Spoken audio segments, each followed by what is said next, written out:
Teatro apresenta O Canto dos Pássaros em Tempos de Guerra. Dramaturgia Érica Ferreira e o Coletivo. Direção Érica Ferreira. Coreografias Michael Alves.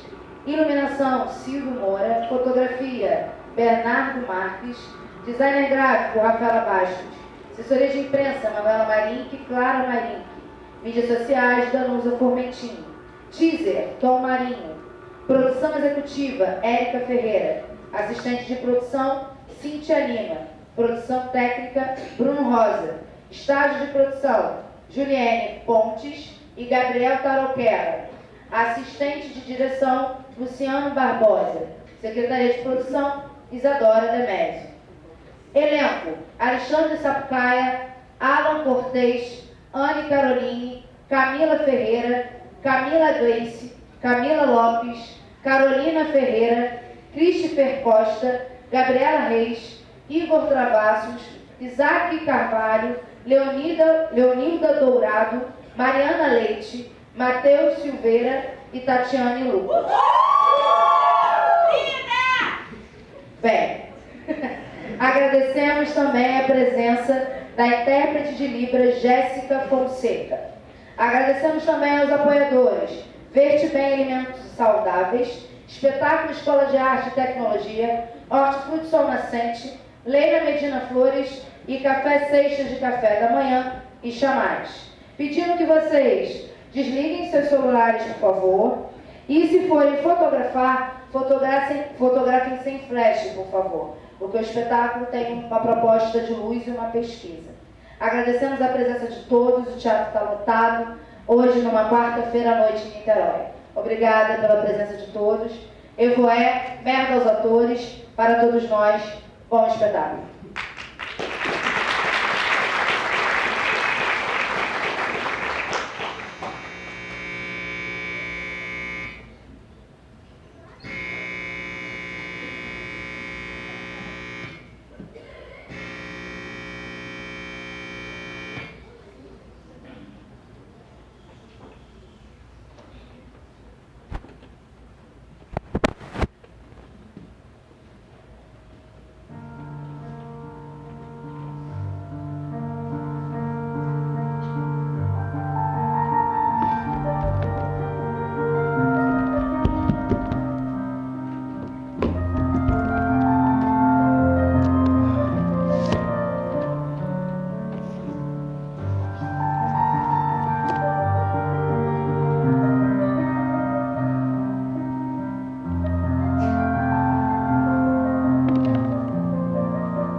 Apesar de tudo, eu ainda acredito na bondade humana.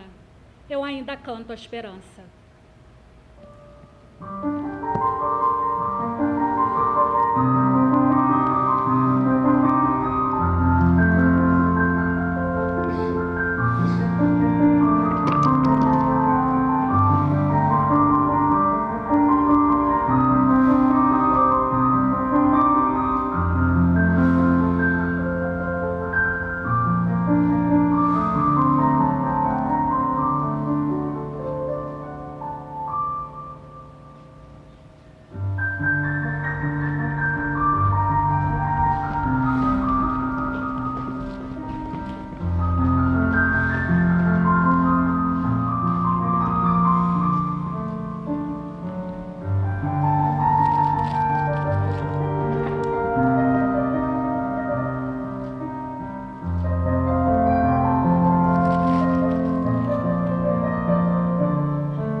Segunda-feira, 15 de junho de 1942.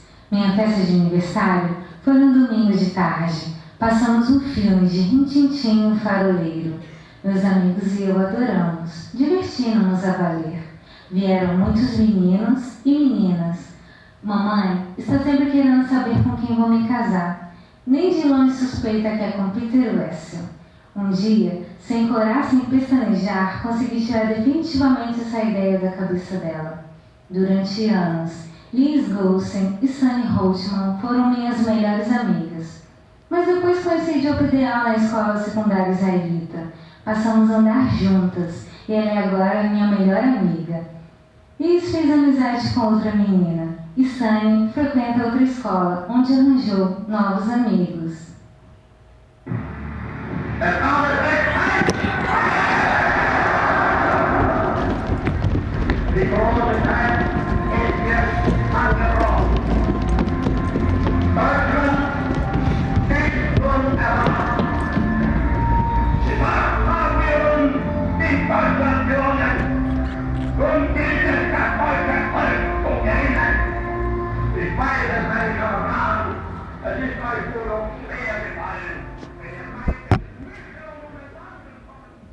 Operário do canto, me apresento sem marca ou cicatriz.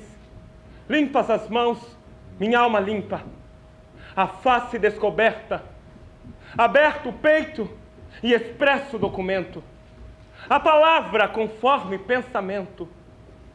Fui chamado a cantar e para tanto, há um mar de som no buzo de meu canto. Trabalho à noite sem revezamentos, se há mais quem cante, cantaremos juntos, sem se tornar com isso menos pura. A voz sobe uma oitava na mistura. Não canto onde não seja a boca livre, onde não haja ouvidos limpos e almas afeitas a escutar, sem preconceito. Para enganar o tempo e distrair criaturas de si já tão mal atentas, não canto. Canto apenas quando dança, nos olhos dos que me ouvem, a esperança. Canto apenas quando dança, nos olhos dos que me ouvem, a esperança. Sábado, 20 de junho de 1942. Faz algum tempo que eu não escrevo porque eu quis, antes de tudo, pensar nesse diário. É realmente estranho que alguém como eu mantenha o diário. Não apenas por falta de hábito, mas porque ninguém, nem eu mesma, estaria interessado nos desabafos de uma garota de 13 anos. Mas que importa? Eu quero escrever. E mais do que isso, eu quero trazer à tona tudo. Tudo está enterrado bem aqui no fundo do meu coração. Sabe, tem um ditado que diz: o papel é mais paciente que o homem. O papel é mais paciente que o homem. Eu me lembrei dele em um dos meus dias de ligeira melancolia. Eu estava sentada, com a mão no queixo tão entediada e cheia de preguiça, que eu não conseguia decidir se sair ou se ficar em casa. Sim, não há dúvidas que o papel é paciente. E como não tenho a menor intenção de mostrar a ninguém mesmo, esse pomposo caderno de capa dura, que atende pelo nome de diário, eu posso escrever à vontade. Eu chego agora no X da questão. A razão pelo qual eu realmente comecei a escrever. Eu não possuo nenhum amigo realmente verdadeiro. Mas, deixa eu explicar isso melhor. Porque ninguém há de acreditar que uma menina de 13 anos se sinta sozinha no mundo. Aliás, nem é esse o caso. Eu tenho os meus pais, que são os amores, e uma irmã de 16 anos.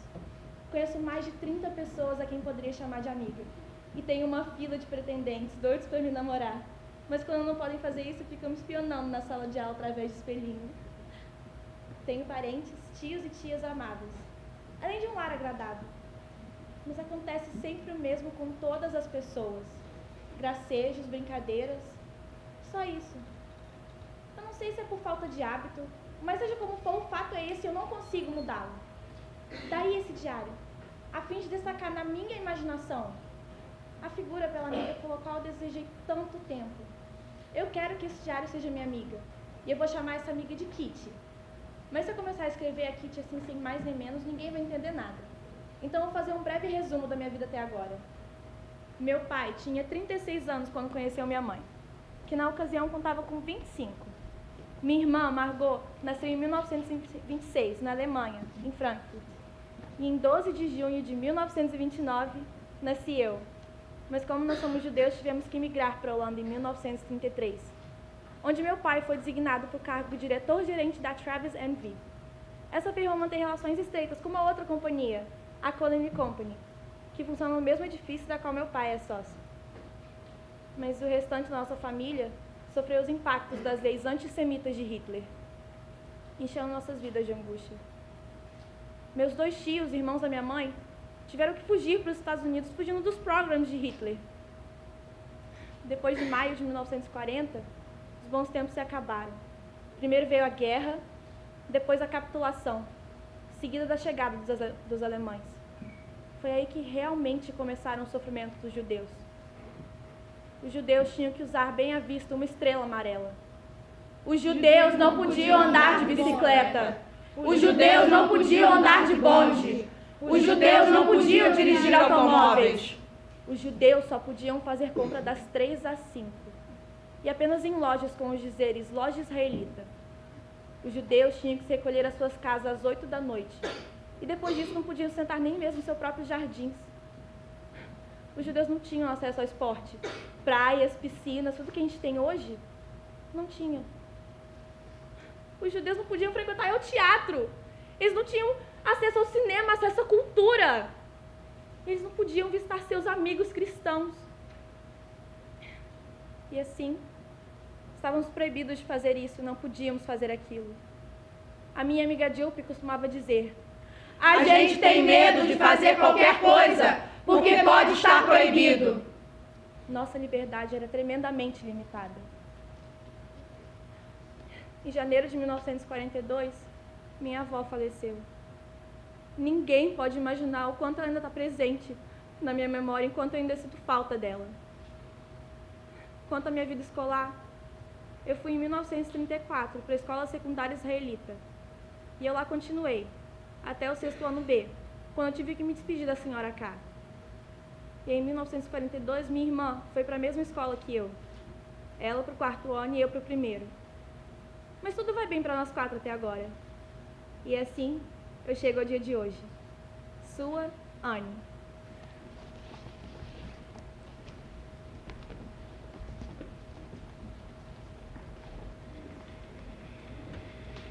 Querida Kitty, até hoje eu não tive um minuto de folga para escrever a você. Porque na quinta, passei o dia com os amigos. Sexta, vieram os amigos aqui em casa e tem sido assim até hoje. Mas eu tenho muita coisa para contar. Harry veio me ver essa semana e ele falou muito sobre sua vida. Veio sozinho para a Holanda e mora com os avós. Os seus pais moram na Bélgica. Como nem tudo tem, tudo muito bom assim, ele tinha uma namorada, né? Ela chamava Fanny. Eu a conheço. Particularmente, eu acho uma garota sem sal nem pimenta.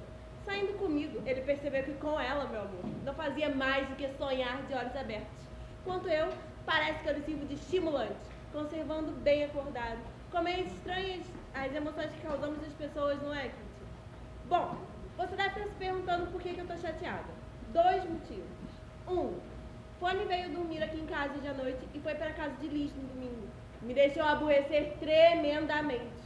2, Harry disse que ia me ver aqui às 6, mas me ligou desmarcando e dizendo que não dava. Entretanto, ele queria me ver.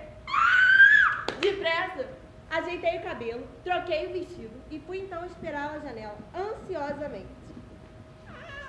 Ele abriu a porta e já saiu falando. Ele falou que tinha terminado com o Fanny. Eu, é claro, perguntei o porquê. Fingi que estava meio triste, mas na real não. Ele disse que achava que ela estava saindo com outro cara e a tratou à altura. Enfim, ele estava errado, mas essa era só uma das muitas razões. E ele disse que estaria disponível às quartas-feiras à noite para me ver, aos sábados, aos domingos e talvez até mais. Bom, nas quartas-feiras, ele oficialmente faz aulas de xilografura para agradar os avós. Mas, cá entre nós, ele vai às reuniões do movimento sionista.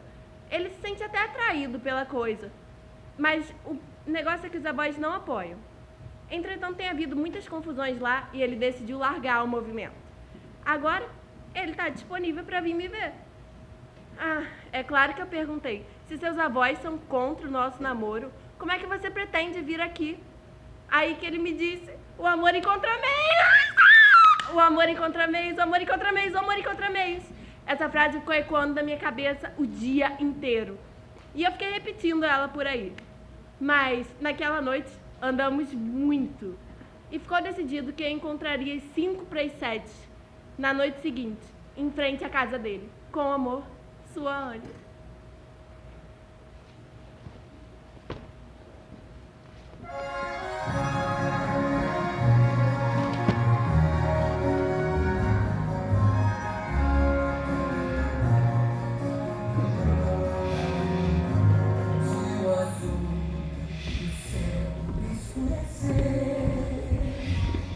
E alegria na terra fenecer. Não importa, querido, viverei do nosso amor. Se tu és o sonho dos dias meus, se os meus beijos sempre foram teus, não importa, querido, o amargor das dores desta vida. Punhado de estrelas no infinito irei buscar e a teus pés esparramar. Não importa os amigos, risos, crenças de castigos. Quero apenas te adorar. Se o destino então nos separar, se distante a morte te encontrar, não importa, querido, porque morrerei também.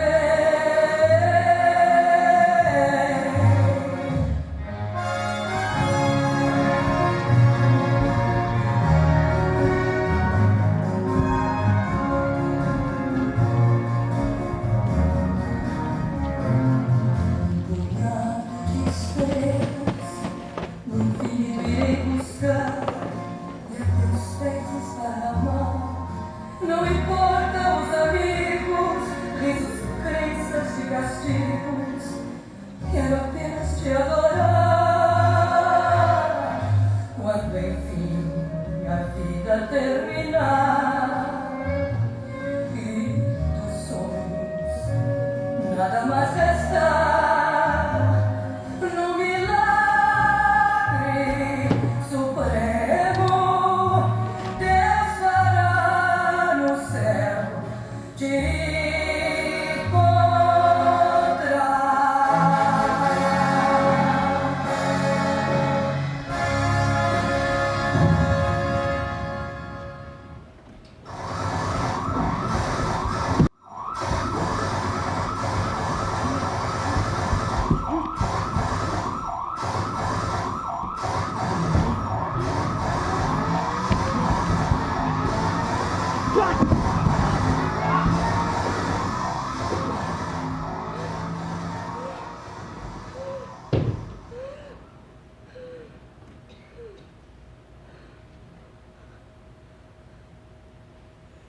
Não importa, querido, porque morrerei também.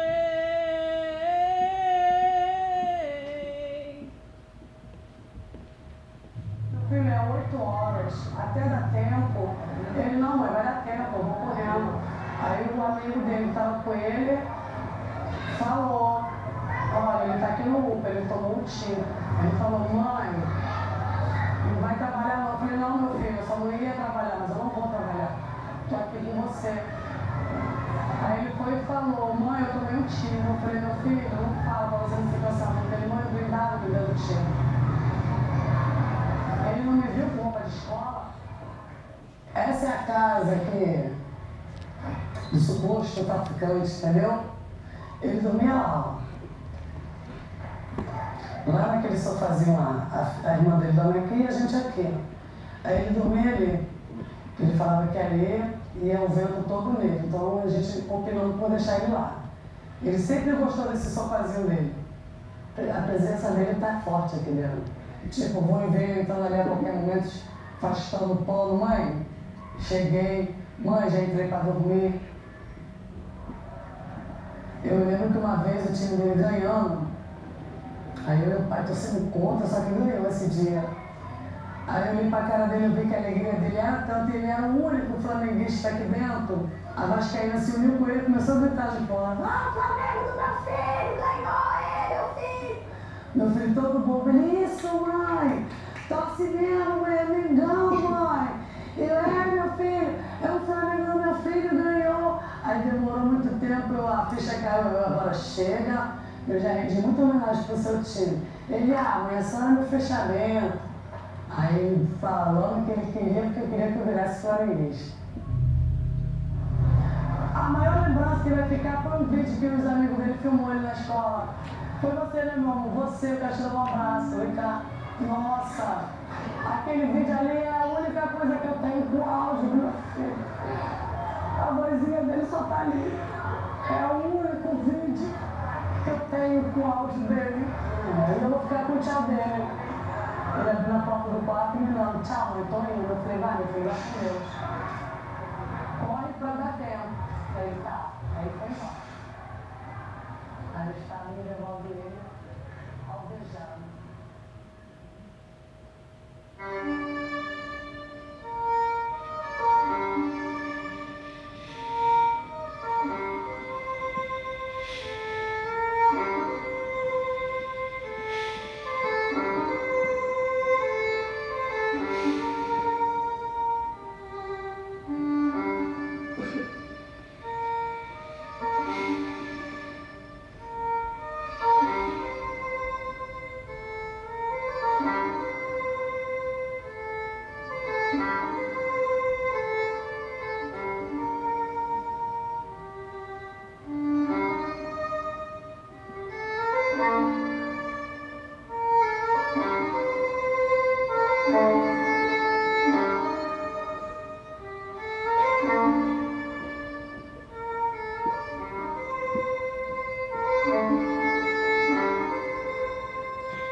Querida Kitty, hoje escrevo com as palavras do meu coração, da minha alma. Tudo que eu desejo nesse momento é ter minha vida de volta. Tive um presente cheio de medo e angústias, pensando no passado feliz e normal que eu tive, e sonhando com um futuro brilhante e incerto. Será que eu terei um futuro? Eu não sei o que será de mim quando acabar essa guerra. Eu não sei o que será de todos nós quando acabar essa guerra. Será que vai mesmo acabar? Eu quero poder andar pelas ruas, estradas, jardins, parques. Quero poder ir aos mercados, shoppings, teatros, cinemas, piscinas. Quero poder voltar a frequentar a escola, rever meus professores, fazer minhas lições. Eu quero poder voltar a ter a alegria de abraçar meus amigos, vizinhos, tios, amores, avós e todas as pessoas queridas na minha vida. Eu quero poder gritar, pular, cantar, dançar e comemorar em alto e bom som as alegrias da vida. Eu quero poder ter a liberdade de ir onde eu quiser, de fazer o que eu quiser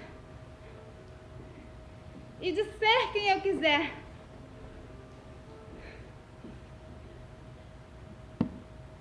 Eu quero poder ter asas e voar.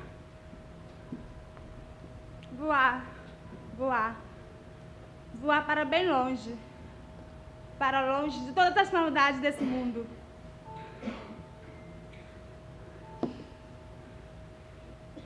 Eu quero poder colocar a cabeça no travesseiro e ter sonos tranquilos.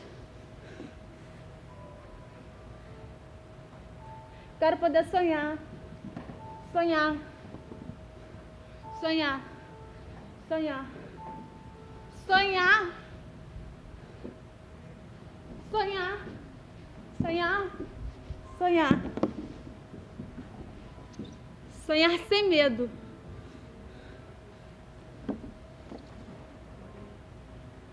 Mas até quando? Até quando vai durar esse medo, essa angústia, esse pesadelo que parece não ter fim? Eu queria que tudo isso fosse pesadelo, mas não é. É a minha realidade. Só existem duas opções para sobreviver a essa guerra: continuar aqui, escondida, nessa prisão silenciosa, esperando seu fim, ou ser forte o suficiente para enfrentar. Se eu serei forte, a sobrevivência vai me custar cicatrizes não só na pele, mas na minha alma. Eu não quero ser torturada, presa, morta. Não quero sofrer. Ver minha irmã, meu pai, minha mãe e milhares de pessoas inocentes sendo exterminadas. Não quero morrer e ter meu corpo jogado na vala feito um lixo qualquer.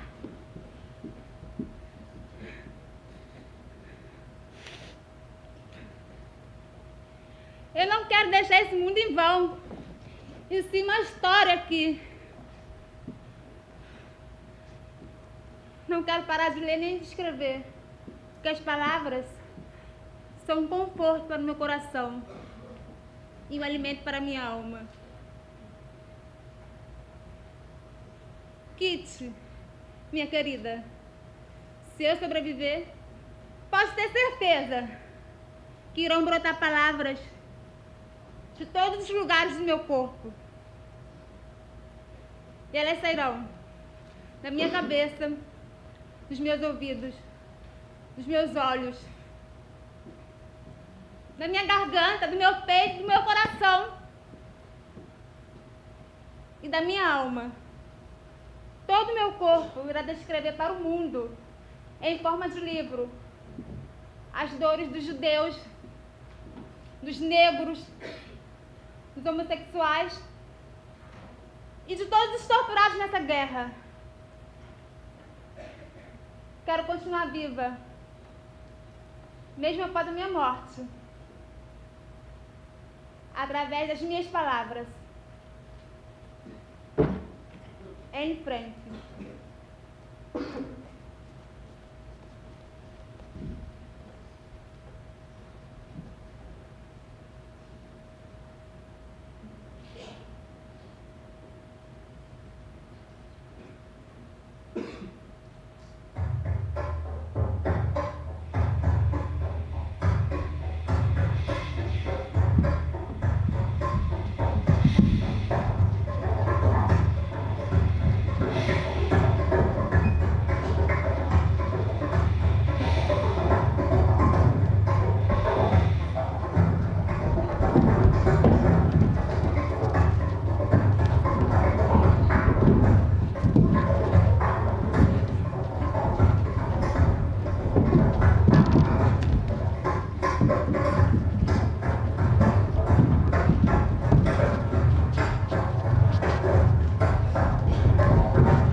Não posso mover meus passos por esse atroz labirinto de esquecimento e cegueira, onde amores e ódios se vão. Sinto o bater dos sinos, percebo o roçar das rezas, vejo o arrepio da morte, a voz da condenação.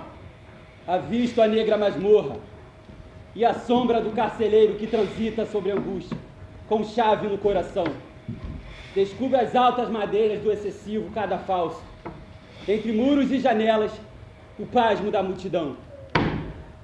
Batem patas de cavalos, suam soldados imóveis, em frente ao oratório. De que vale a oração? Vale a voz do brigadeiro, sobre o povo e sobre a tropa, louvando a augusta rainha, já louca e fora do trono. Na sua proclamação, quem condena julga impune, quem é o culpado é inocente. Na mesma cova do tempo, cai o castigo e o perdão, morre a tinta das sentenças e o sangue dos enforcados. Um menino negro entra em um mercado. Um homem branco diz: "Ei! Não é permitido pessoas de cor aqui." O menino negro diz: "Mas eu sou preto. Quando estou congelando, eu sou negro. Quando estou doente, eu sou negro. Quando eu estiver morto, também estarei negro. Quando você nasce, você é rosa. Quando você está congelando, você é azul. Quando você se sente envergonhado, você fica vermelho. E quando você morre, você fica roxo. E você está me chamando de pessoa de cor? Enquanto a cor da pele for mais importante que o brilho dos olhos, ainda haverá guerra. A carne mais barata do mercado é a carne negra. A carne mais barata do mercado é a carne negra. A carne mais barata do mercado é a carne negra. A carne mais barata do mercado é a carne negra. É a carne mais barata do mercado, é a carne negra, que vai de graça para o presídio e para debaixo dos plásticos, que vai de graça para o subemprego e para os hospitais psiquiátricos. A carne mais barata do mercado é a carne negra, que fez e faz história segurando esse país no braço. O cabra aqui não se sente revoltado, porque o revólver já está engatilhado. E o vingador é lento, mas muito bem intencionado. E esse país vai deixando todo mundo preto e o cabelo esticado. Mas mesmo assim, ainda guarda o direito de algum antepassado da cor. Brigar sutilmente por respeito. Brigar bravamente por respeito. brigar por justiça e por respeito de algum antepassado da cor. Brigar, brigar, brigar. Brigar, brigar, brigar, brigar, brigar, brigar, brigar, brigar, brigar, brigar, brigar, brigar.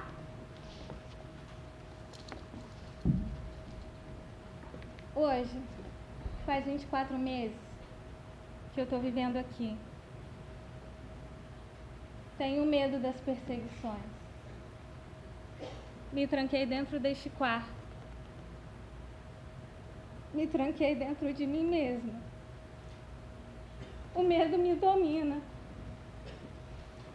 Um preconceito violento, obscuro, espera por mim lá fora.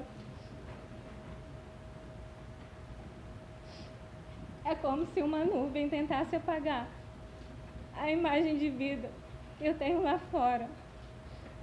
E diante disso eu tenho duas opções: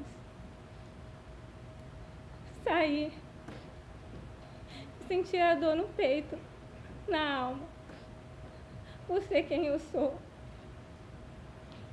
ou ficar e viver pelo preconceito daqueles que não conhecem o amor e a tolerância. Eu era muito feliz antes de vir pra cá. A lembrança mais nítida que eu tenho é do meu aniversário de 13 anos. Eu era muito feliz. Naquela época eu não podia imaginar que o meu diário seria uma grande ajuda e conforto. Naquela época eu estudava, eu brincava, eu podia fazer o que quiser. E o meu sonho era ser uma grande escritora, uma grande cantora.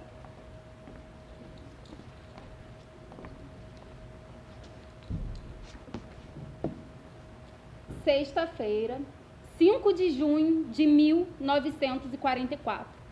Me identifiquei com essa data, pois ela retrata alguns momentos na minha vida. Aos 14 anos, tive uma grande perda. Perdi aquela que me criou, que me educou, e contudo me deu forças para prosseguir mesmo após sua morte. Sem ela, me vi perdida à beira de um abismo. Chorava dias e noites por não ter por perto aquela que eu tanto amava. Sentia muitas saudades. Saudades essas que me corroem até os dias de hoje. Não ter sido criada por uma mãe biológica não me fez crescer sentindo raiva ou rancor. Jamais. Muito pelo contrário. Só me fez crescer sentindo cada vez mais força de vontade para seguir em frente. Sabe aqueles momentos em que você precisa de um carinho, de uma atenção, ou até mesmo de uma palavra de conforto? Pois é, eu não tinha isso. Eu olhava para o lado, olhava para o outro. Era como se não tivesse ninguém para poder me ajudar nesse momento. Mas tudo começou a mudar. Quando eu cresci, resolvi trabalhar, pois de alguma forma estava me tornando independente. Aos 20, ser livre, sem ter ninguém para dar palpite na minha vida. Não que eu seja uma pessoa individualista, não, jamais, mas sim pelo fato de ter paz. Porque ter parentes e familiares dando palpite na nossa vida a todo momento, para mim era muito complicado. Ao ler o livro diário de Anne Frank, eu cheguei a uma conclusão. Cheguei à conclusão de que esse livro, nessa história, ele une vários quesitos que refletem na sociedade. Reflete na minha vida, na sua vida, na vida dela, na vida de todos nós, pois une o amor, a alegria, a paixão, a compreensão, a garra, a força e a determinação. Imaginem só, tudo isso em uma simples garota. A história de Anne Frank nos mostra uma força incrível que ela tinha. Mesmo perante as dificuldades da vida, Anne Frank acreditava que ainda havia esperança. Ela acreditava que tudo poderia ser resolvido da melhor forma. Ela tinha uma forma de ver a vida que nem mesmo um ser humano na fase adulta pudesse ver o mundo, pensar e agir como ela, que era apenas uma garota de 14 anos.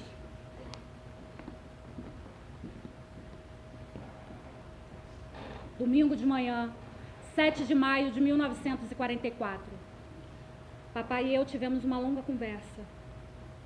Chorei horrores, e ele também. Esse dia me fez lembrar de uma longa conversa com alguém bem próximo de mim, quando eu era um pouquinho mais nova.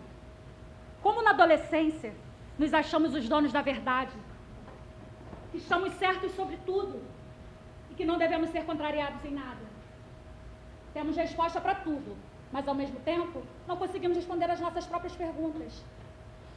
Bom, nessa conversa com a minha mãe, eu disse tudo o que eu achava, tudo o que eu pensava.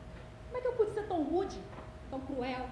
E ela ali, só ouvindo, quieta.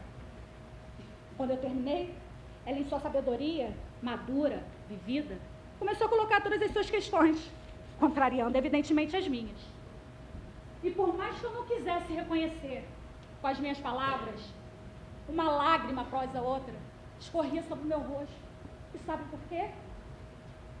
Porque às vezes a verdade dói. E eu vi que tudo que eu despejei em cima dela certamente abriu uma ferida.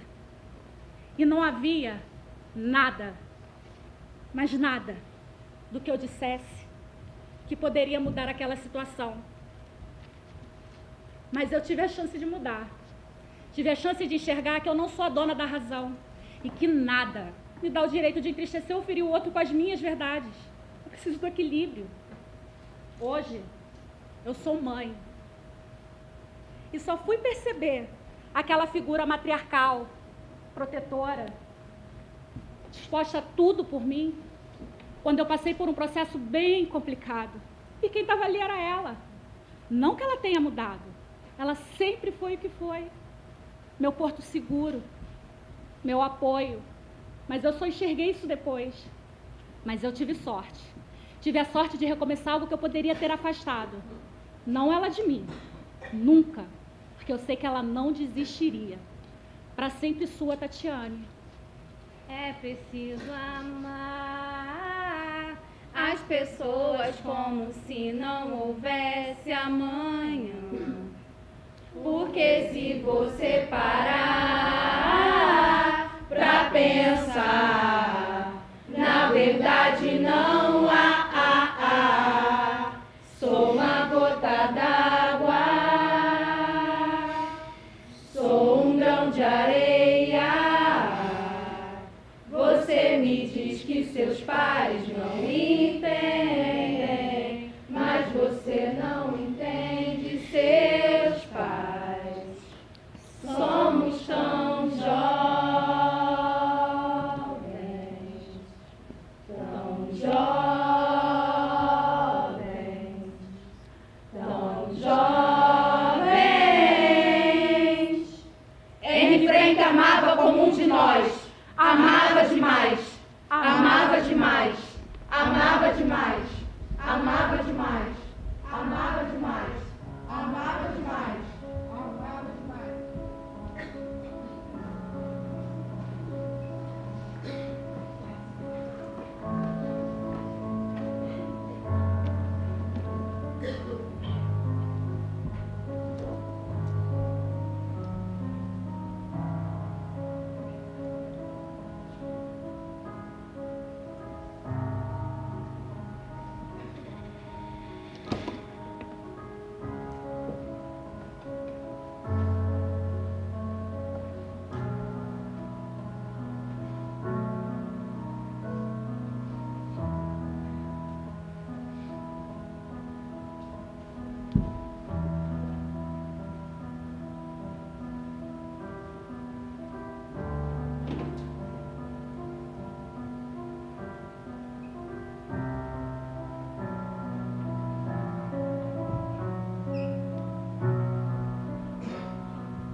Querida Kitty, hoje, infelizmente, quem vos escreve não é a sua Anne, mas podemos considerar que seja alguém muito amado por ela.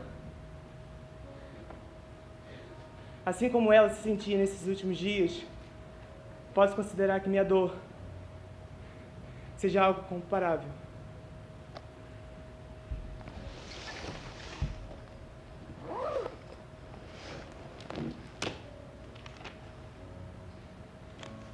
Quando os meus pais se separaram, eu achei que tudo estava perdido. Que nada mais fazia sentido. Mas, na verdade, a palavra família, ela não fazia sentido. Ela nem sequer existia. Eu não podia demonstrar nada. Eu não queria que minha mãe soubesse o que eu estava passando. Não queria deixá-la preocupada. A minha maior vontade era de gritar, de fazer um show, de quebrar qualquer coisa que tivesse do meu lado.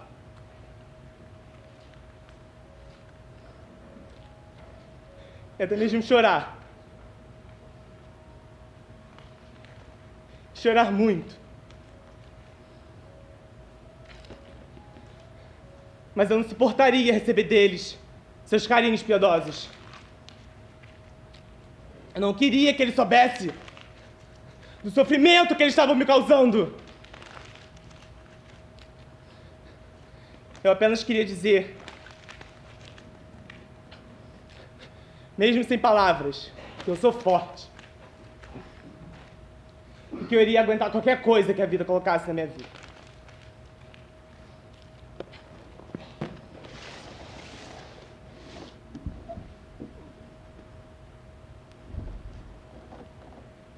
O dia inteiro eu escuto que eu sou uma criança insuportável. Embora eu finja que não ligue e ria, eu ligo sim, e muito. Eu juro que eu peço todo dia a Deus para que Ele me dê um gênio diferente. Mas sei que isso é impossível. E também sei que o meu não é tão ruim assim. Eu faço de tudo para agradar a todos. Mas nada nunca é suficiente.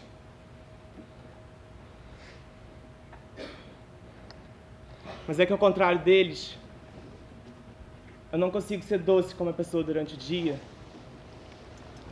e sair falando merda dela durante a noite.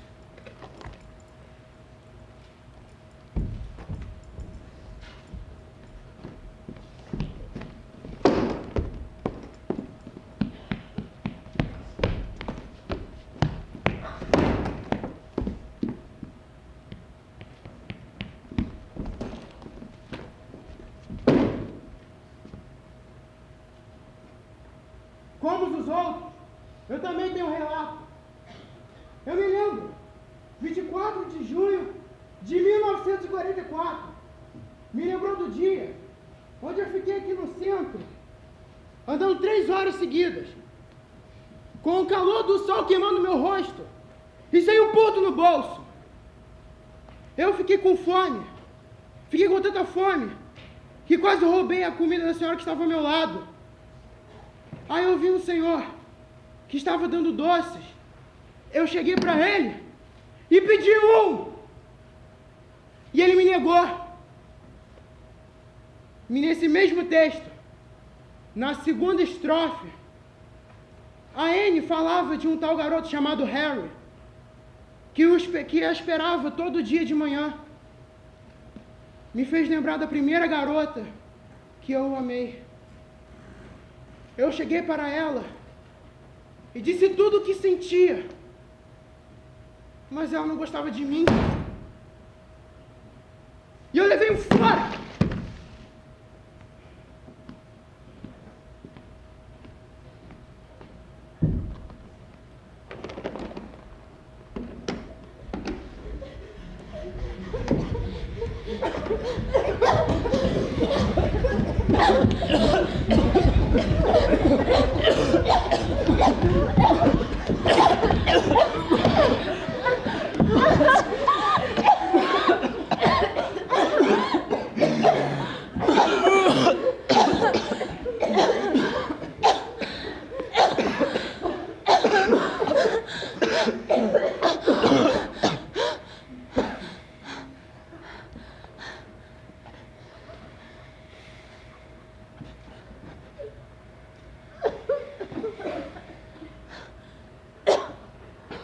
A primeira parte da história que mais me chamou a atenção foi o início do livro, quando Annie ainda não está no esconderijo. Há uma mescla de sentimentos aí. Quando eu leio sobre a história de uma menina que mal sabe o que vai lhe acontecer, me sobe um sentimento de profunda compaixão. Annie intercala notícias sobre as proibições de judeus e fatos de sua rotina de maneira tão ingênua que me faz armar um bolo na garganta.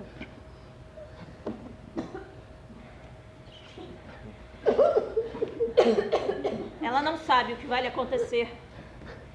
Eu já sei. A única coisa que me resta é um sentimento de impotência e pena. A guerra é tão grande,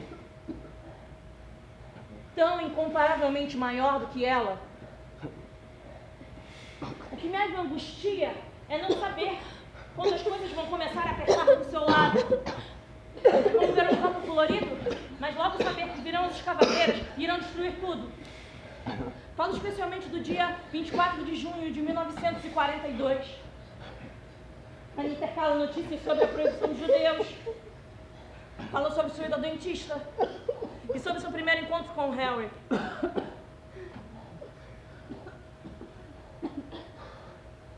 Sua frase, acho que daqui em diante iremos nos ver bastante, é lancinante. Me faz pensar sobre o alcance macro da guerra. Enquanto as vidas foram desperdiçadas, enquanto as pessoas jamais se verão, enquanto os futuros forem interrompidos.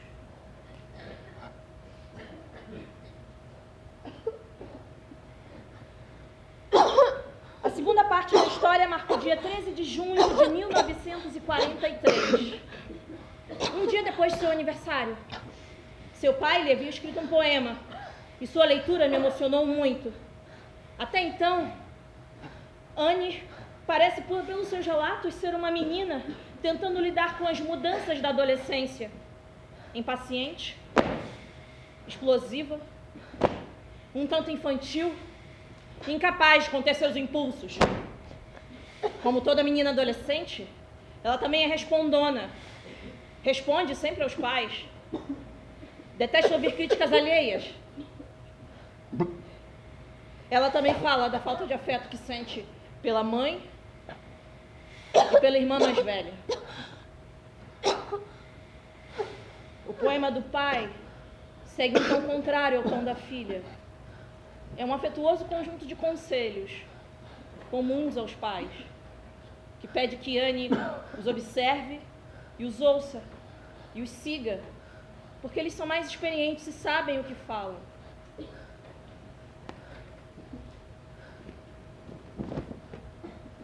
Eu fiquei imaginando a situação desse pai, cuidando de duas meninas adolescentes, dentro de uma situação tão adversa, sem saber se essas meninas teriam um futuro. Eu me identifiquei com a situação desse pai, tentando garantir a sobrevivência da família, ao mesmo tempo que tentava preencher as demandas de uma menina adolescente.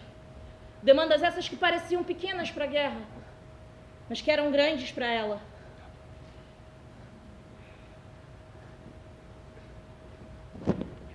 Me identifiquei com a mãe, que poderia não estar conseguindo expressar todo o seu afeto por simples pânico da situação ou pela necessidade de parecer forte.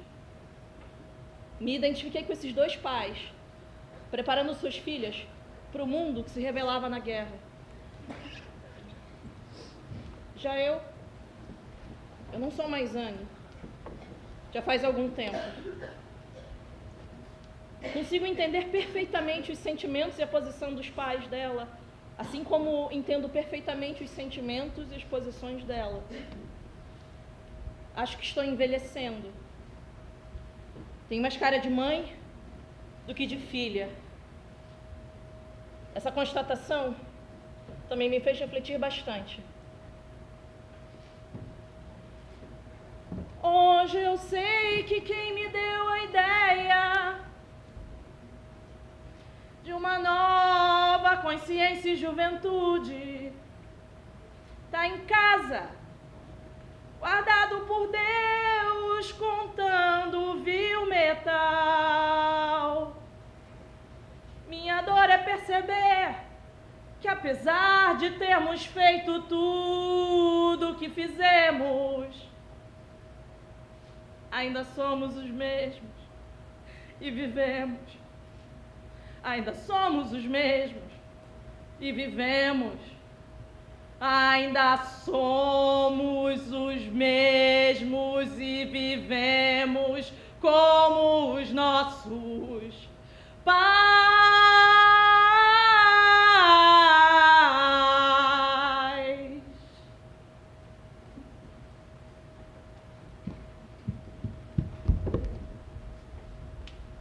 Desenhe em linhas com caneta ou lápis. Recebi vários relatos pessoais para a construção dessa peça. Muitos entraram e outros, infelizmente, não. Mas esse relato que apresento aqui teve um gostinho diferente. Recebi todo ele escrito à mão. E, sinceramente, já faz muito tempo que alguém me escreveu dessa forma para mim. E as palavras começaram assim. Oi, Érica. Bom dia, boa tarde, boa noite. Depende de que hora você vai ler esses textos. Não consegui fazer um relato sobre o diário de Anne Frank. Hoje em dia eu sou uma outra pessoa, bem diferente de uma menina. Sou muito amadurecida, mas queria dividir, no entanto, páginas e textos de coisas que eu escrevo quando eu me encontro em situação de tristeza ou raiva. As palavras estão fora de ordem, mas não se preocupe em ler. Apenas pegue uma folha e vai. Eu não consigo ter um diário. Eu sempre esqueço de escrever algum dia. Me desculpe se eu demorei a enviar. Eu confesso que eu estava um pouco perdida. Odeio escrever sobre mim, mas amo ao mesmo tempo. Vai entender. Enfim, eu estou me abrindo de uma forma que eu nunca fiz antes, sabe? Estou lhe dando páginas que relatam os mais puros, loucos e exagerados sentimentos. Não sei se vai ajudar na construção da peça, mas é isso. Desde já, peço desculpas pelo meu atraso. Não costumo ser assim. Acabei chutando o famoso balde e estou lhe entregando parte do que eu era, parte do que eu sou. Veja, com amor. Essa menina me encantou de uma forma, sabe? Essas palavras dariam uma peça completa, de 3 a 4 horas. Tinham desenhos também, uma mistura livre de pensamento, palavra, textura, um rico diário de alma. Agradeço profundamente pela confiança, pela amizade e pelo carinho com que essa alma foi colorida. Já que é pra gente falar de felicidade, então, vamos falar sobre a verdadeira felicidade. Aquela que eu não sinto, aquela que eu não consigo sentir, mas faz muito tempo que eu não sei dizer o que é felicidade. Eu gosto de ser a palhaça, de fazer as pessoas rirem, e cada sorriso, cada risada parece ser tão real. Eu gostaria de poder sorrir assim, mas faz tempo que eu não sei dizer o que é isso. Eu não posso demonstrar nenhuma fraqueza, nunca demonstrar nenhuma fraqueza. E Anne Frank e eu temos cores parecidas. Nós duas acreditamos que as pessoas têm medo. E por elas terem esse medo, elas se escondem. Elas se escondem por ter medo de demonstrar quem elas são. Pegue todos esses fiapos de dentro e colhe eles aqui.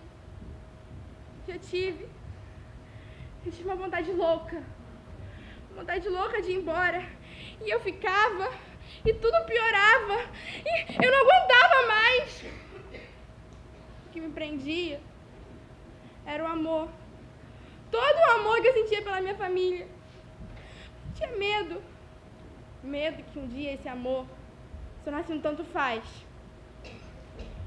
E eu tento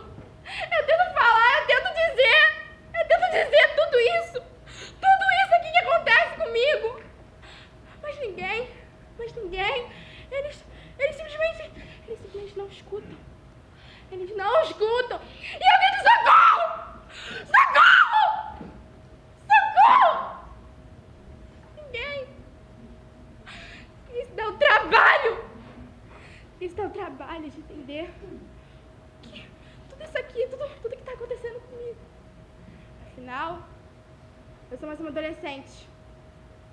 Dramática.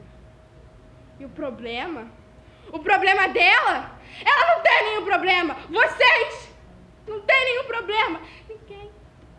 Ninguém nunca tem nenhum problema. O problema do outro, dane-se o outro. É muito difícil. É difícil tentar. É difícil lidar com toda essa bagunça que a gente cria. E depois tem que arrumar tudo isso que eu criei. É difícil tentar arrumar tudo isso. Eu admiro quem consegue. Eu acho que hoje eu consegui. Com amor, Mariana.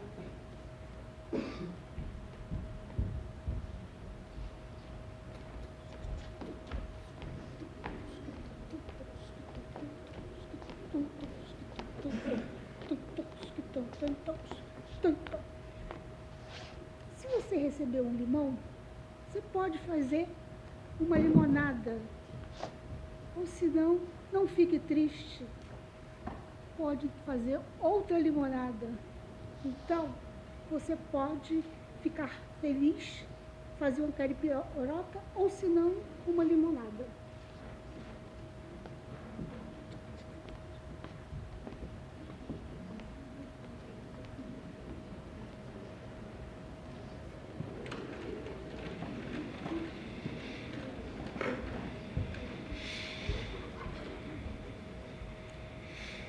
Eu escolhi o dia 29 de maio de 1944.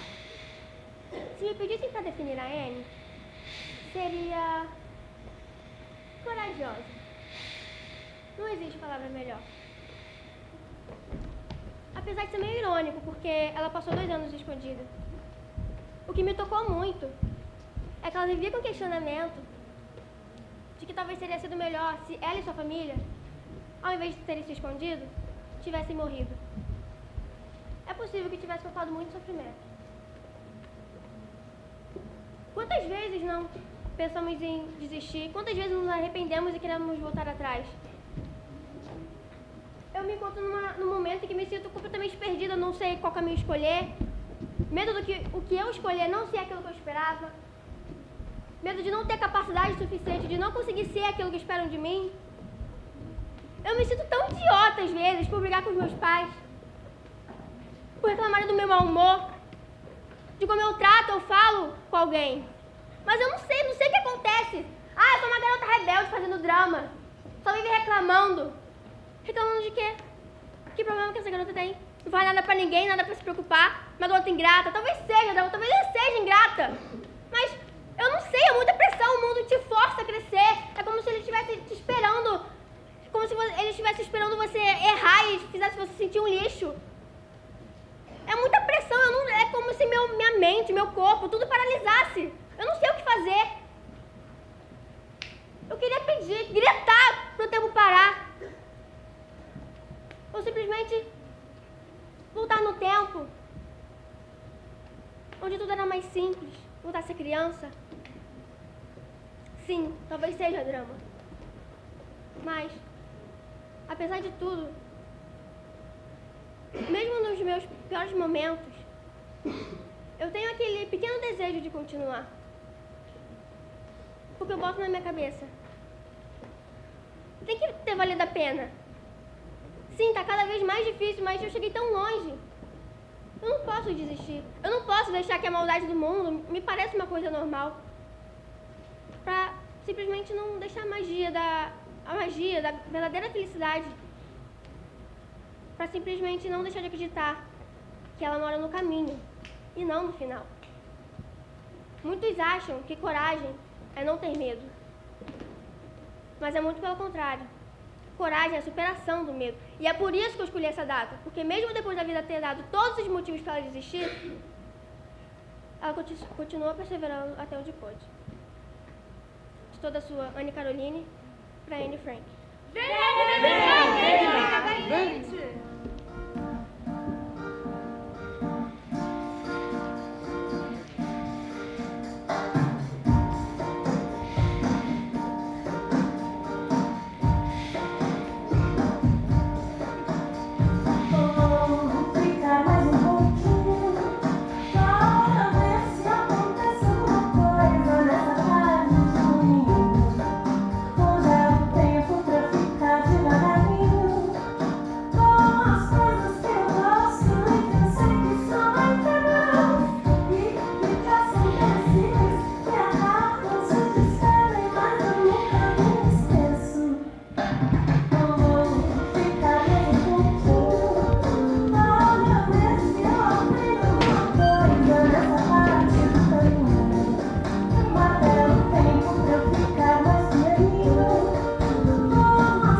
A história de Anne Frank, ela me fez pensar em várias coisas, nas minorias que foram caçadas, segregadas e mortas durante o Holocausto. Os negros, os judeus, as pessoas com deficiências e, dentre tantos outros, os homossexuais. Mas isso também me lembrou de minha infância aqui no Rio e do período que passei no interior da Bahia com os meus tios e avó. Mas sabe, o que me incomodava tanto aqui quanto lá é a forma como as pessoas olhavam para mim. Era como se vissem algo de diferente, talvez na voz, na maneira de pensar ou de agir. Eu ficava tentando entender aquilo. Eu sempre fui muito sensível e imaginativo. Então dá pra ter uma noção de como eram as coisas para mim, mais ou menos, tentando compreender. E depois que voltei ao Rio de Janeiro, nossa, as coisas tinham mudado, quer dizer... realmente, as coisas tinham mudado. Só que não. Então me deparei com a mesma situação. E na escola, as coisas só pioravam. Eles eram cruéis, o ambiente se tornava mais hostil conforme o tempo passava. Eu tentava me encaixar, me sentia mal, sabe? E eu ia tentando mudar a minha forma de ser. E as questões religiosas, mais à frente, me deixavam ainda mais confuso. Eu não sabia o que sentir, não sabia como agir, não sabia o que esperar. Eu, ainda criança, nem sabia como lidar com isso tudo, mas as pessoas já haviam cuidado de me encaixar no grupo ao qual julgavam pertencer. Comecei a me compreender no início do ensino médio. As coisas pareciam estar mudando. A cabeça das pessoas parecia estar mudando. É o que eu pensei. Mas, na verdade, quem estava mudando era eu. Pois é, eu estava mudando. Mas, ainda assim, as pessoas insistem em dizer como devemos ser, como devemos viver nossas vidas. Isso é um saco, eu sei. E vocês já ouviram? Já ouviram quando dizem, ele é gay? Nossa, ele é gay, mas ele é comportado. Ah, mas ele é gay? Nem parece. Ah, ele é gay, mas é homenzinho. Ele é gay, mas isso e aquilo. Ele é gay, mas ele é gay. Mas chega! Chega! Vocês já pararam para pensar que antes de sermos gays, lésbicas, nós somos humanos, somos pessoas, somos indivíduos, como a própria palavra diz. Temos vidas, gostos e costumes diferentes. Cada um é o que é e vive da forma que lhe convém. Então não importa. Não importa se você é hétero, se você é gay, lésbica, bi, pan, trans, binário, não binário, ou até mesmo assexuado. Você deve ser quem você é. E não o que as pessoas dizem quem você deve ser. Chega de rótulos, chega de tabus. Eles são apenas mais uma arma do preconceito. Eu acredito que as coisas estão caminhando, né? Elas têm mudado um pouquinho, a gente ainda tem um longo trajeto. Eu ainda tenho muitas dúvidas, mas eu nem sei se quero essas respostas. Esse sou eu, Alan Jesus Santos. Já pensou na palavra preconceito? Segundo a gramática, pré significa antes de, e neste caso antecede um conceito. Segundo a nossa opinião, o preconceito é a mais pura forma de ódio. Como é que pode a gente ter o conceito de alguém sem sequer ter conhecido? Isso é normal? Até quando vai ter guerras e segregação? Quantas vezes te disseram que não iam com a cara daquele moleque por ele ser mal encarado? Olha aquele negro, menino de cor, mulato, pobre. Deve ser da favela, não presta não. Quantas vezes você já disse isso? Olha aquela menina, puta, piranha, vadia. Você não viu o short curto que ela anda? Olha o jeito que ela se veste. Joga pedra na Geni. Ela é feita pra ficar. Ela é boa de cuspir. Você é muito melhor do que ela, né? Você sim é mulher pra casar. Já pensou no que ela faz? Qual o nome dela? O que se passa todo dia na cabeça dela? Deixa eu imaginar. Ah, não importa. E aquele garoto que senta no fundo da sala? Fazer bullying com ele é Robin Face, muito divertido. Não, aquilo é uma tortura. Porque aquele carinha é só mais um dos carinhas. Olha só, aquela mulher se agarrando, se beijando. Ai, que nojo! Isso é uma falta de respeito. Isso é contra a sagrada família. Pessoas do mesmo sexo que se amam. É errado? Olha aquele viadinho ali. Ah, se fosse meu filho, fala que nem homem. Raça gay não precisa se vestir assim. Olha aquele muçulmano.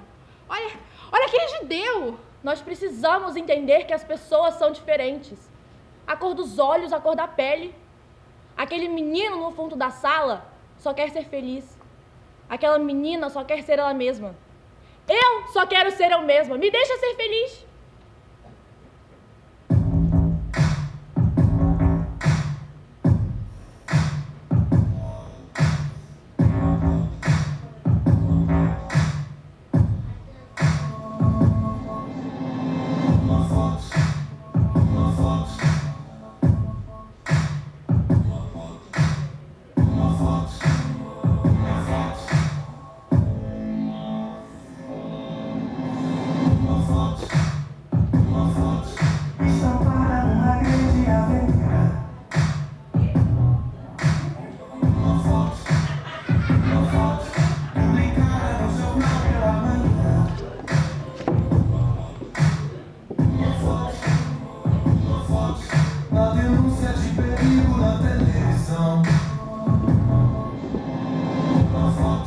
Estampada na avenida, uma foto publicada no jornal, uma foto na denúncia de perigo na televisão. A placa de censura no meu rosto diz: não recomendado à sociedade. A taxa de conforto no meu corpo diz: não recomendado à sociedade. A placa de censura no meu rosto diz: não recomendado à sociedade. Não recomendado, não recomendado, não recomendado na sociedade. Refletindo ao amado, menino malvado, muito cuidado com a influência, péssima aparência, menino indecente, viado, pervertido, mal amado, menino malvado, cuidado com a influência, péssima aparência, menino indecente, viado. A placa de censura no meu rosto diz: não recomendado à sociedade. A taxa de conforto no meu corpo diz: não recomendado à sociedade. A placa de censura no meu rosto diz: não recomendado à sociedade. Não recomendado, não recomendado, não recomendado.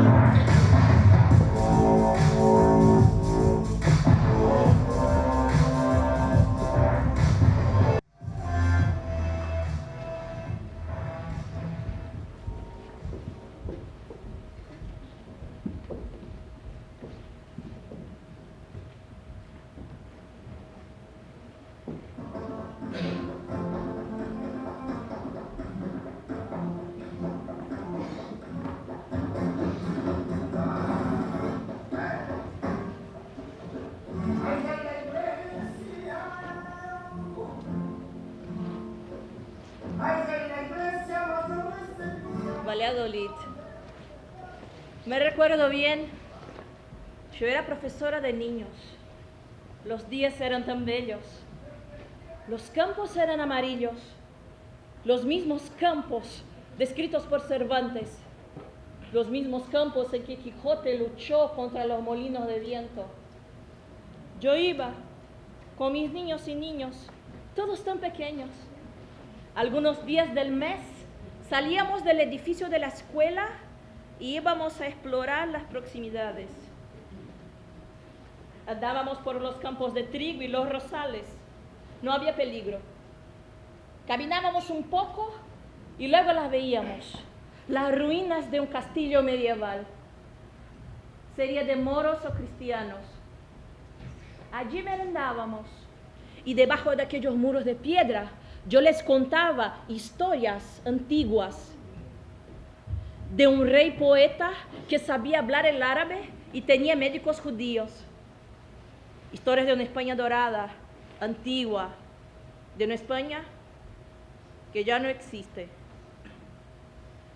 Mis compañeros y yo solo queríamos una sociedad más igualitaria, justa.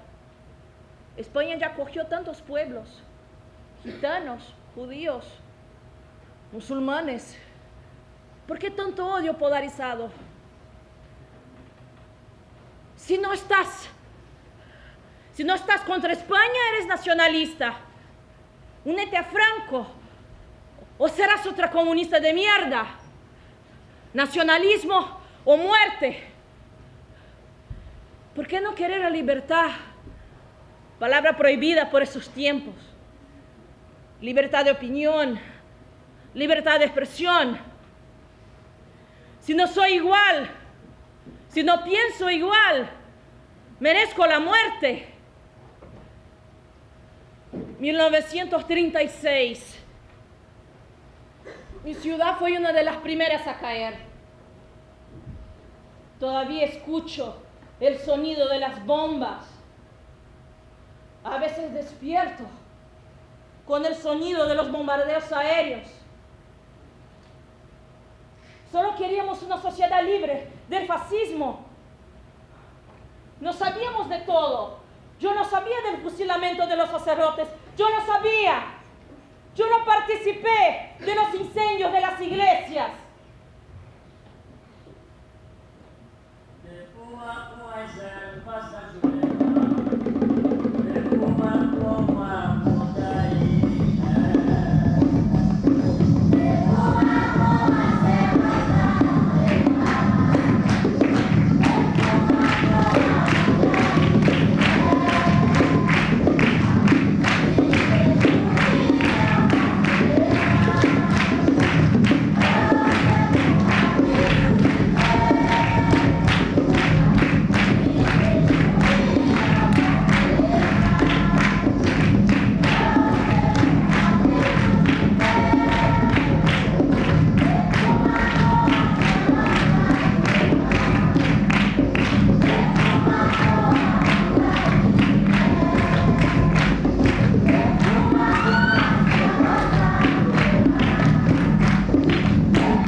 poeta.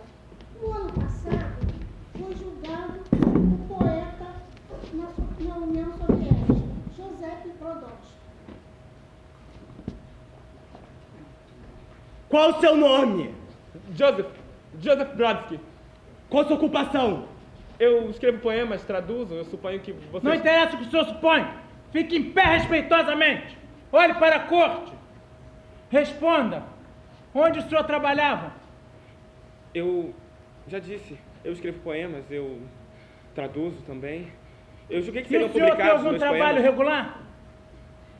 Sim, eu tive contratos com empresa, com uma editora, na verdade. Isso não interessa! Queremos saber qual instituição o senhor estava ligado. Eu trabalhei numa fábrica, em expedições geológicas. Quanto tempo trabalhou nessa fábrica? Não, eu trabalhei arduamente durante todo o tempo, mas 5... Ora, arduamente? Responda certo. 1 ano. E qual o seu trabalho real? Eu sou tradutor de poesia e poeta. E quem lhe deu nome entre eles? Ninguém. E quem me deu algum lugar entre a raça humana? E como o senhor sobrevive com isso? Bom, dá para sobreviver. Desde que me prenderam, eu sou obrigado a declarar todos os dias num documento que gastam comigo 40 copecs. Eu ganhava mais do que isso por dia. E o senhor não precisa de ternos e sapatos? Eu tenho um terno. É velho, mas é um bom terno. Não preciso de outro.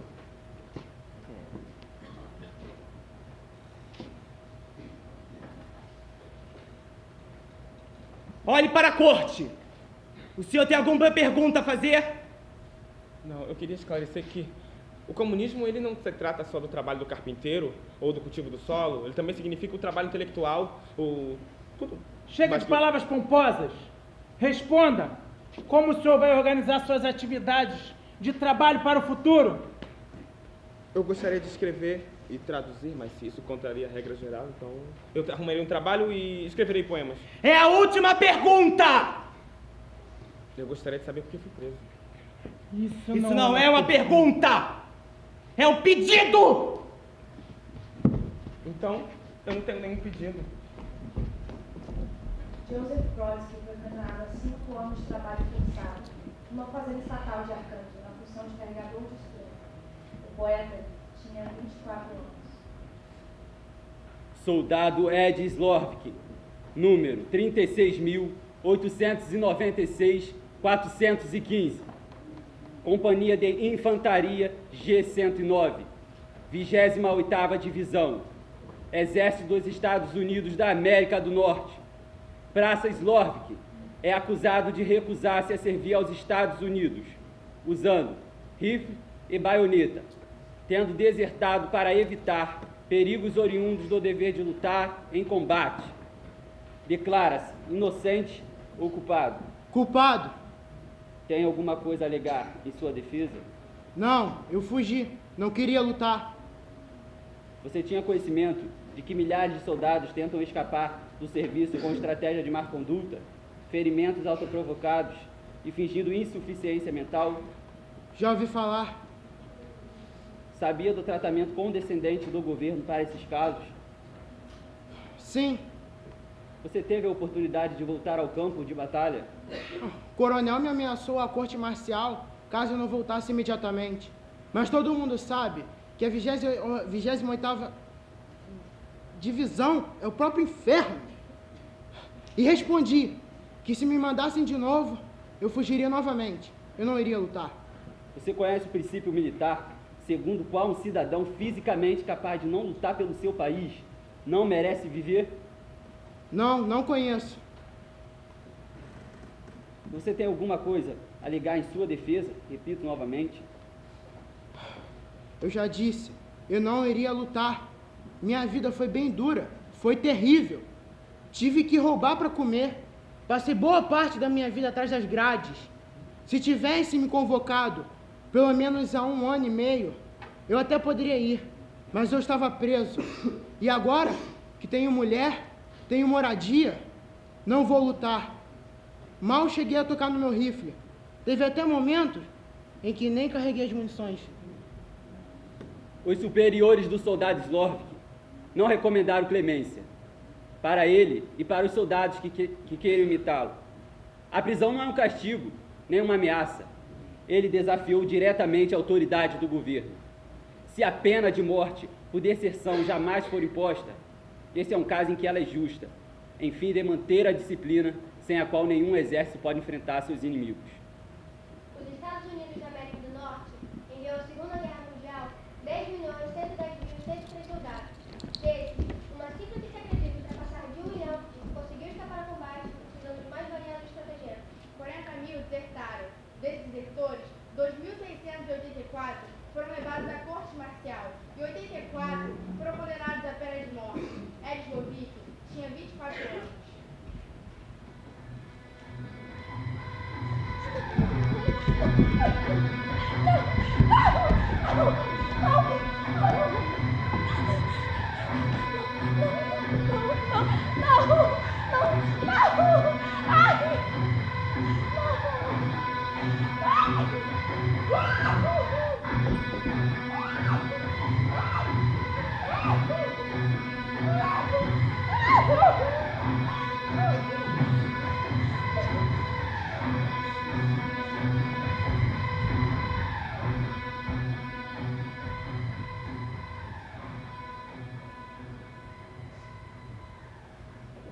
Eu sei que está me escutando. Eu sinto que me escuta. Não estou pedindo que me responda. Eu não peço nada a você. Meu nome é Camila. E você é a Gabriela. Bom dia, Gabriela. Ficha de observação número 1. O sujeito sofre de neurose traumática. A causa dessa neurose é o estupro, que o sujeito sofreu há mais ou menos 2 semanas. O sujeito encontra refúgio no silêncio e coloca verdadeira resistência em qualquer tentativa externa de comunicação. O sujeito compreende o que eu digo, mas acredito que não vai responder. Não me diga que o tempo pode curar tudo. Eu não acredito que o tempo possa curar tudo. O tempo só pode curar as feridas curáveis. E pronto. O tempo só pode curar aquilo que ele pode curar. E pronto. Não, Senhor, você não pode nos defender daquele que é perverso. Não, Senhor, você não pode nos dar o pão nosso de cada dia. Não, Senhor, não há vitória do bem sobre o mal, do fraco sobre o forte, do pobre sobre o rico, do que tem fé sobre o que não tem fé, da vida sobre a morte. Não acredito que haja um sentido em tudo que se conta. Não acredito que haja um sentido naquilo que eu digo.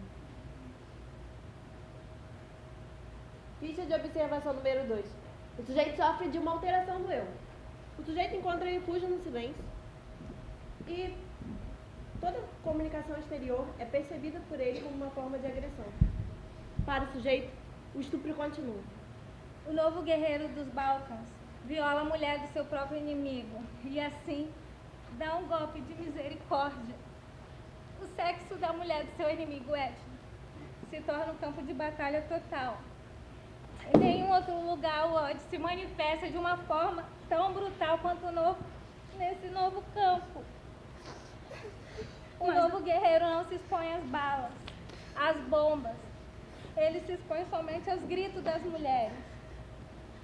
Mais da metade das mulheres violadas no contexto das guerras interétnicas foram vítimas de agressores, ou que elas conheciam, ou que elas encontravam pelas ruas, no perímetro de menos de 60 quilômetros. Quase um quarto dessas mulheres soube dar o nome, ou os nomes de seus agressores. Parece que muitas mulheres, casadas com homens de etnias diferentes das suas, foram violadas por agressores da mesma etnia que elas, como punição por seu casamento misto. Nas guerras interétnicas, o sexo da mulher encarna a resistência. O novo guerreiro estupra para quebrar essa resistência. Ele pensa assim, dá um golpe de misericórdia sobre o seu adversário.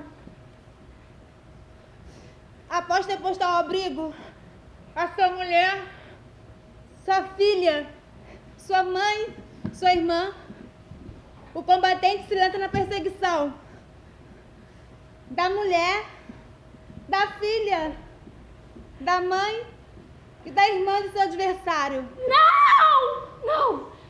Eu quero abortar. Sim, claro. Agora! Claro. Agora! Vai ter que esperar um pouco. Eu não quero esperar. Eu me sinto suja. Eu me sinto suja com esse feto dentro de mim. Eu te entendo. Entende? Eu quero ficar livre disso. Eu quero ficar livre disso. A gente vai fazer isso, mas daqui a um mês. Quero viver alguma coisa forte. Claro, claro. Essa criança não vai ter pai. Ela tem pai.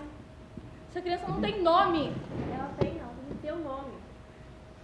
Essa criança não existe. Essa criança não tem pai, essa criança não tem mãe. Ninguém quis ela, não quis ela. Ela não existe. Ela existe. E ela tá crescendo aqui, dentro de você. E quando ela crescer e perguntar quem é o pai dela? O que eu digo pra ela? Que o pai dela é quem? Você diz pra ela que o pai dela é guerra. A guerra é essa. Eu tava passando pelo centro da cidade, ontem mesmo, e eu vi pregado numa árvore um anúncio que dizia: informamos que essa árvore está morta. Ela será cortada na semana do dia 2 a 8 de agosto. E em seu lugar será plantada imediatamente, para sua alegria, uma árvore nova. Eu li esse texto uma, li esse texto duas, várias vezes. Foi então que eu decidi ficar com meu filho. Eu vou ficar com o meu filho. Eu vou ficar com o meu filho. A mulher dentro de cada um não quer mais silêncio. A mulher de dentro de mim cansou de pretexto. A mulher de dentro de casa fugiu do seu texto. E vai sair de dentro de cada um, a mulher vai sair e vai sair de dentro de quem for, e a mulher é você, de dentro da cara a tapa de quem já levou porrada na vida, de dentro da mala do cara que te esquartejou, te encheu de ferida, daquela menina coada que tanto sofreu e morreu sem guarida. E vai sair de dentro de cada um, a mulher vai sair e vai sair de dentro de quem for, a mulher é você e vai sair de dentro, vai sair e vai sair de dentro de quem for, a mulher é você. O diário de Anne Frank termina aqui. No dia 4 de agosto de 1944, a Polícia de Segurança alemã, acompanhada por alguns holandeses nazistas, deu uma batida no escritório geral, obrigando Kraler a revelar a entrada para o anexo secreto. Todos os seus ocupantes foram presos. No dia 3 de setembro, os prisioneiros judeus, após um período em Westerbork, o principal campo de concentração alemão na Holanda, foram enviados e amontoados em vagões de gado para Auschwitz, o mais famoso centro de extermínio na Polônia ocupada.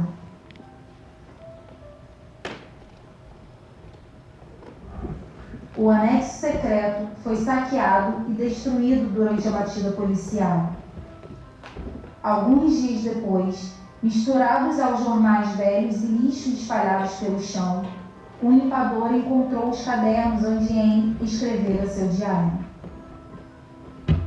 Não sabendo do que se tratava, entregou-os a Miep e Ellie. As duas moças, durante um severo interrogatório alemão a que foram submetidas, negaram terminantemente sua ajuda ao pequeno grupo judeu e, assim, foram liberadas sobre as terríveis condições de vida em Auschwitz. Van Damme foi mandado para a câmara de gás. Otto Frank escapou por um verdadeiro milagre. pois tinha sido enviado para um campo-hospital em novembro. E ali se encontrava ainda quando o campo foi libertado pelas forças soviéticas, em janeiro de 1945.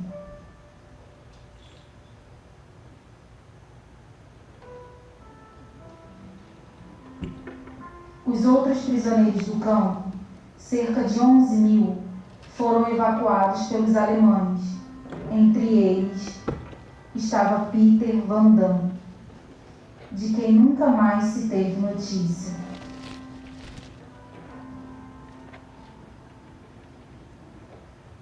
A caminho de Odessa, Otto Frank soube por um amigo holandês que sua mulher morrera a 5 de janeiro.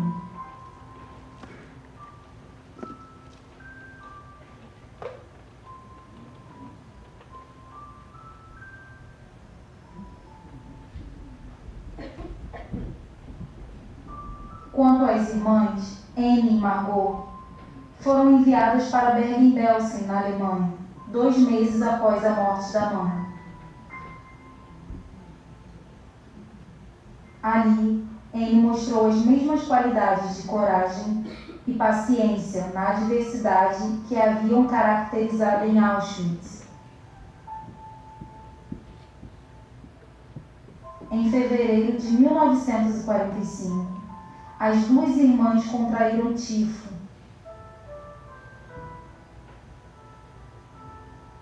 Um dia, Margot, deitada numa enxerga ao lado da irmã, tentou levantar-se, mas enfraquecida, caiu ao chão.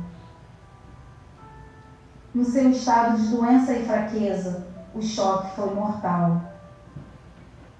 A morte da irmã fez a Anne que nada então conseguira fazer: quebrantar seu espírito. Alguns dias depois, em princípio de março, Anne morreu.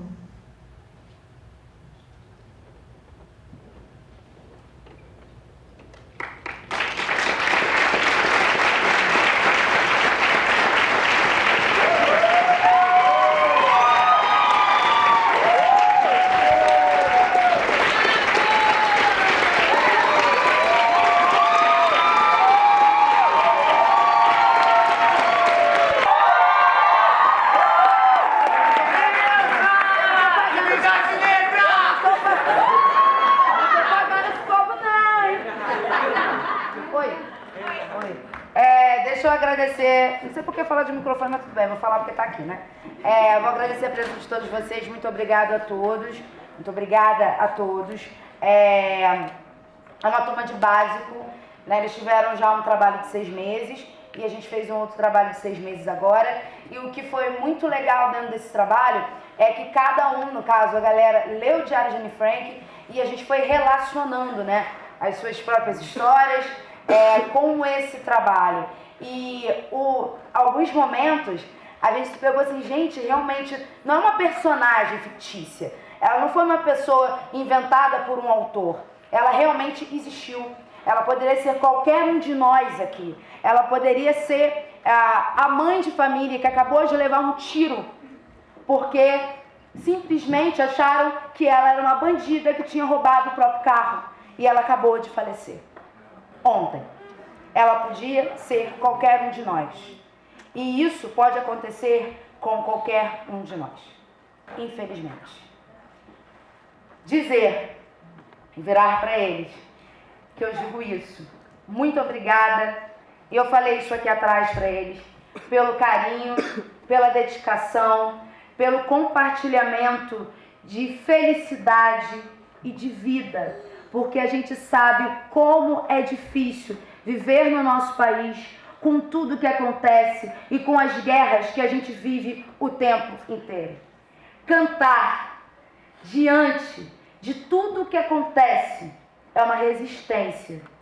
Precisamos ser pássaros, como a gente diz um pouco desse espetáculo, para que a gente continue voando e que a gente continue cantando, mesmo diante da guerra que a gente vive no nosso dia a dia. Obrigada a todos vocês. Sucesso nas próximas caminhadas. O meu amor fica e o meu desejo de muito sucesso, de muito dinheiro que as famílias precisam, é claro, e muito amor, porque a gente precisa também disso, de muito amor. Obrigada.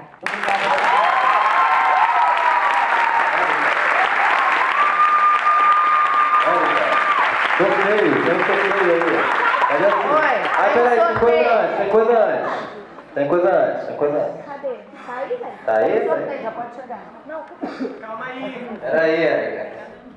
Ah, ainda tem duas coisas pra falar rapidinho que eu esqueci. Eu e a Tati, o nome da turma.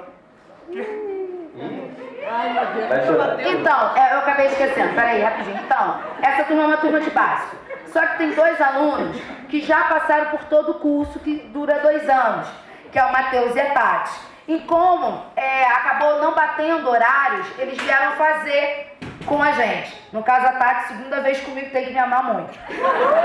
Tem que me amar. E aí eles 2 estão terminando o ciclo deles na UST nessa turma. Então, fiquei muito feliz e já muito emocionada por eles terem me escolhido, né, para poder, de uma certa maneira, amadrinhar esse caminho deles de sucesso na vida, que eu sei que eles terão. Então, muito obrigada a vocês 2 por esse tempo que vocês estiveram com a gente. Mas se controla, Matheus, tá? Nesse tempo que a gente trocou, e eu sei que vai ser muito sucesso. Muito, muito para os 2, para todos nós. Agora pode falar, rapidinho. Fala aí. Não, passa pra Tati. Vai, Tati. Então, em nome de toda a turma, a gente quer agradecer esse período. Eu 2 vezes, né, lógico. Se Deus quiser, vai ter uma terceira. E a gente quer agradecer por toda a paciência, por todo o cuidado, por toda a dedicação. Não é fácil, né? São 15 pessoas, temperamentos diferentes, modos diferentes, personalidades diferentes, intensos, né?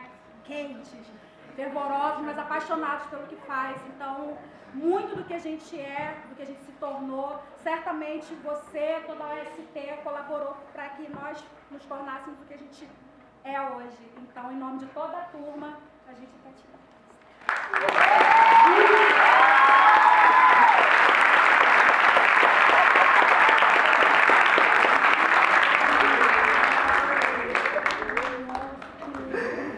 Um abração.